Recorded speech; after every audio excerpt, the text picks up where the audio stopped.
पूर्व आरजेडी कार्यकर्ता ही बनेंगे बिहार के नए सीएम।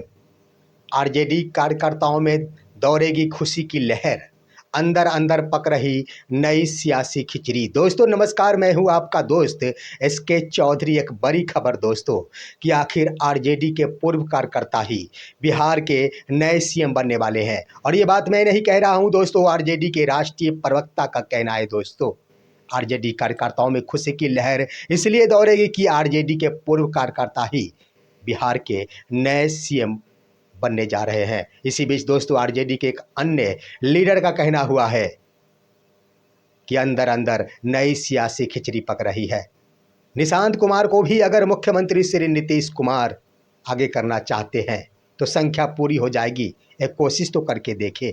आइए दोस्तों आज के इस वीडियो में हम इन दोनों बिंदुओं पर विस्तार पूर्वक चर्चा करते हैं। लेकिन आपसे गुजारिश, अगर आप मेरे इस चैनल को अगर सब्सक्राइब नहीं किए होंगे, कृपया एक छोटी सी अपील को स्वीकार करेंगे, मेरे इस चैनल को सब्सक्राइब जरूर कर लेंगे। दोस्तों सबसे बड़ी बात, आइए मैं आपको बताता हूं कि आरजेडी के पूर्व कार्यकर्ता ही बिहार के नए सीएम के रूप में शपथ लेने जा रहे हैं।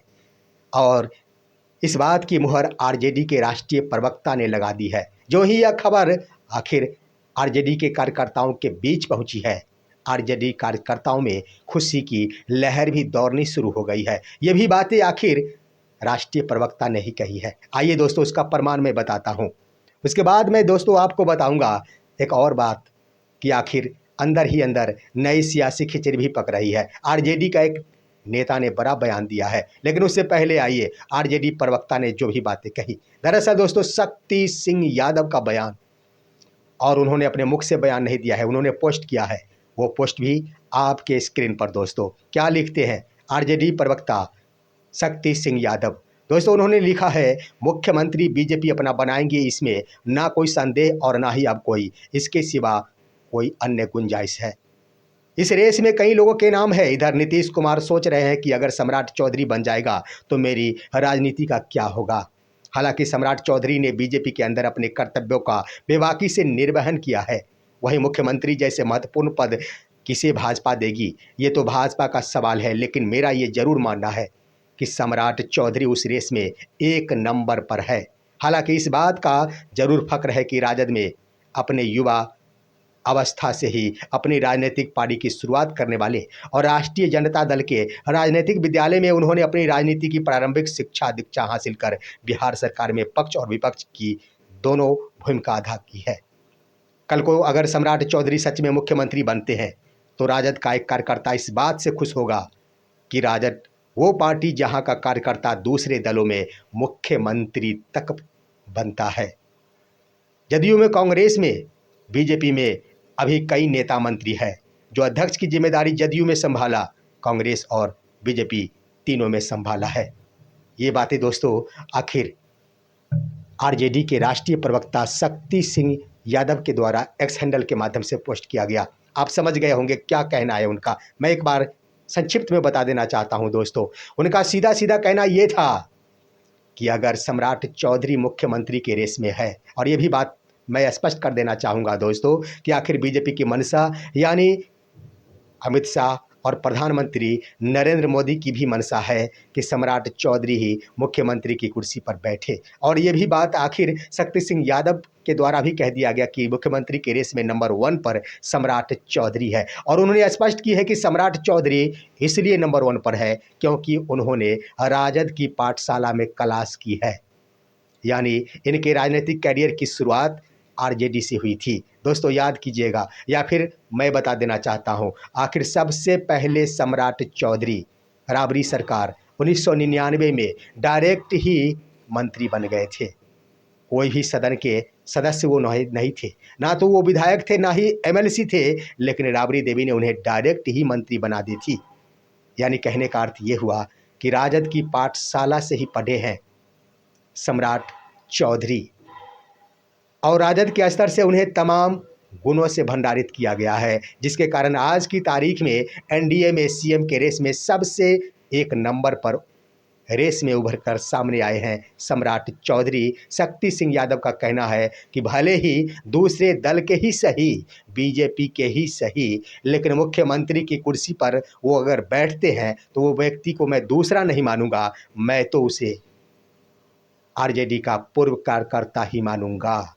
इतना ही नहीं दोस्तों, उन्होंने ये भी बात कही कि आज अन्य पार्टियों में, चाहे वो जदयू हो, कांग्रेस हो, बीजेपी हो, मंत्री हो या फिर अध्यक्ष का पद संभाला हो, वह डायरेक्ट ही उस पार्टी से संबंध नहीं रखा, वो भी आखिर राजद की पाठशाला का शिक्षा ग्रहण करने के उपरांत ही उस दलों की जिम्मेदारियों को संभाल रहे हैं। इस तरह से राजद की अपनी पहचान बनी है बिहार में। बड़ी बातें उन्होंने दोस्तों की है कि आखिर आरजेडी को एक मिसाल के रूप में अपने पोस्ट के माध्यम से शक्ति सिंह यादव ने जरूर पेश करने की कोशिश की है और बिल्कुल सही बताया है दोस्तों। उन्होंने बिल्कुल सत्य बातें उन्होंने लिखी है, साथ ही साथ लिखी है कि हमारे कार्यकर्ता खुशी से जरूर झूम उठेंगे। अब देखना ये है कि इस पर क्या प्रतिक्रियाएं आती है, लेकिन प्रतिक्रिया भी आई है दोस्तों।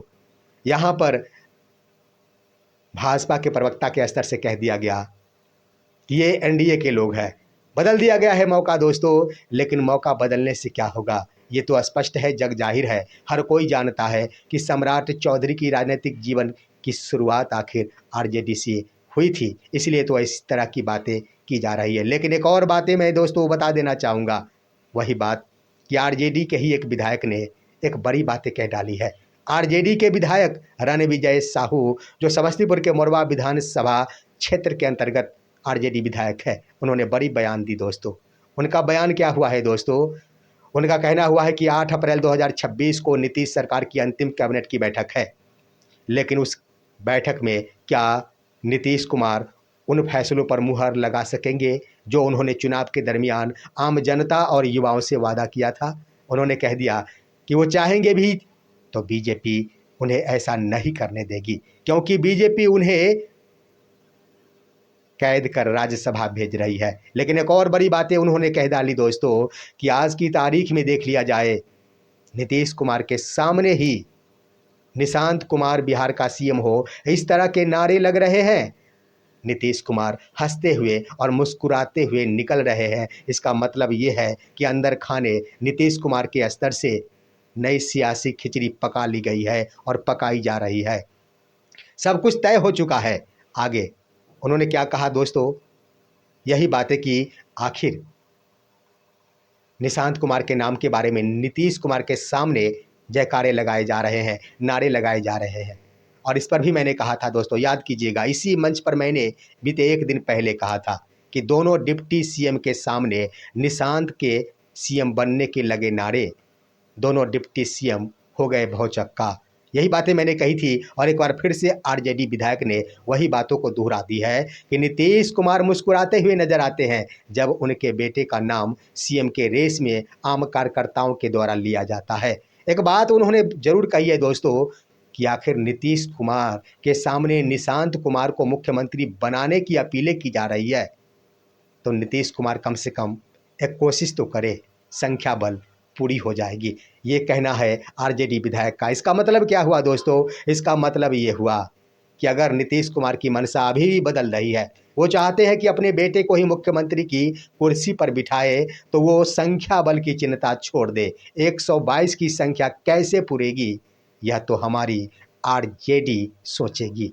बड़ा बयान दिया है दोस्तों उन्होंने। देखना है क्या कुछ होता है, लेकिन अंत समय में आरजेडी नेताओं के स्तर से आखिर इस तरह के प्रहार किए जा रहे, इस तरह के ऑफर दिए जा रहे नीतीश कुमार को, जिसे अगर नीतीश कुमार स्वीकार कर लेते हैं तो यह बात सही है कि बीजेपी को इतना बड़ा झटका संभवतः राजनीतिक दुनिया में, राजनीतिक कैरियर में कभी नहीं लगा होगा जितना नीतीश कुमार के बदौलत झटका लगेगा। वैसे आप इस पर क्या कहेंगे? अपनी राय कमेंट के माध्यम से दीजिए।